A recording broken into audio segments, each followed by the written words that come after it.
Anthony, shortly after the draft, you were not impressed with this draft class at all. It hasn't seen a lot of snaps. How does that impact the ratings or rankings that Pro Football Focus has compiled on these guys?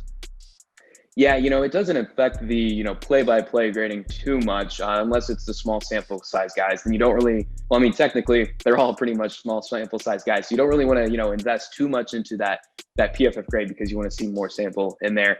But, this is going to be one of the kind of historic how less these rookies have played than any other rookie class. Just 144 snaps by the rookies this year, 200 less than any other rookie class at this moment. They're on pace to play just 349 snaps for the season from the rookies.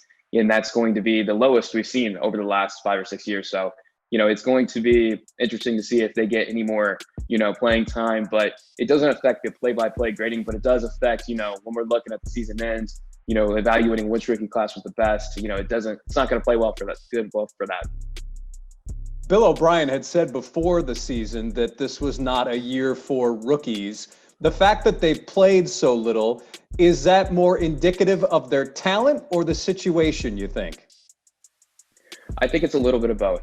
When you're looking at guys like Jonathan Bernard, there were some injuries there early on, but it's also interesting with him because you remembering back to that draft, that was kind of one of the more interesting storylines when he got taken because kind of looked like that there was supposed to be a trade there and Bill O'Brien was not too happy that they selected him. But then you're looking at other guys like John Reed. That seems to be more of a little bit of a talent thing. He may not be ready to be out there. And same with Ross Blacklock, too. The disqualification in week 2 didn't help matters for his playing time any. But, I think it's a little bit of both there.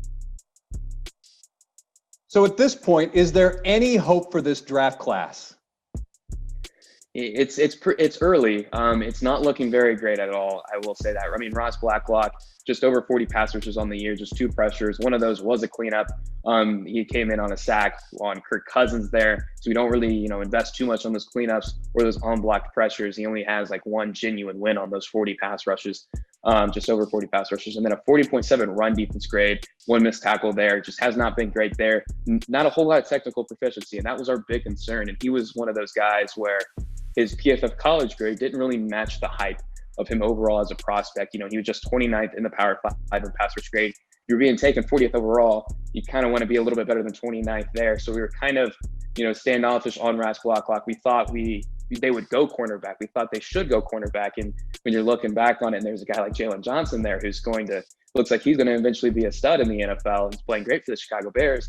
That would have been pretty good. And when you're considering that the Texans coverage unit's one of the bottom 5 in the league, really Bradley Roby's the only, standout performer there, probably would have been a better move there. But, you don't want to give up on him too much yet. And then, you look at the other guys like Jonathan Bernard, Charlie Heck, Isaiah Couture, haven't really played at all this year. So you can't really weigh him out too much. And then John Reed, they gave him some playing time at the start, got burned a little bit. He only had 24 coverage snaps so far this year, mostly all in the slot, and they played him in press man. And we thought he would be a good fit for a zone heavy team. He has the athletic profile, but we thought he was a zone corner, and they put him in press man in the slot, saw 3 targets, gave up all 3 catches, all first downs. Over on the air, 4 catches, 4 targets, all 4 first downs. So, it's going to be, I don't want to give up on these guys and say they're all gone. This was a terrible class.